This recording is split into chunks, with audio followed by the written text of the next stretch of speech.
Kasama ko po sa aking kaliwa ang ating leader mula sa Cagayan Valley at iba't iba pa, inaasahan natin na darating din yung iba. Pero yung mga kasama natin nandyan po sa harapan. Kami ang mga tinagurian na mga front ng terorista.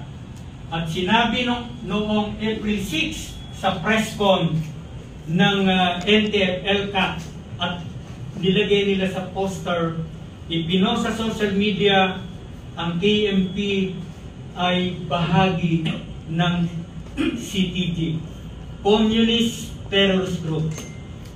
Malakas po namin itong kinundina at binanggit na baseless, unfounded. At ang ginagawa po ng NTF-ELCAC na red tagging ay naglalagay sa peligro sa aking buhay, sa buhay ng mga magbubukid, peasant women, agricultural workers, sakada, mangingisda, at mamamayang nagtataguyod ng tunay na pagbabago at nagkikritik sa gobyerno.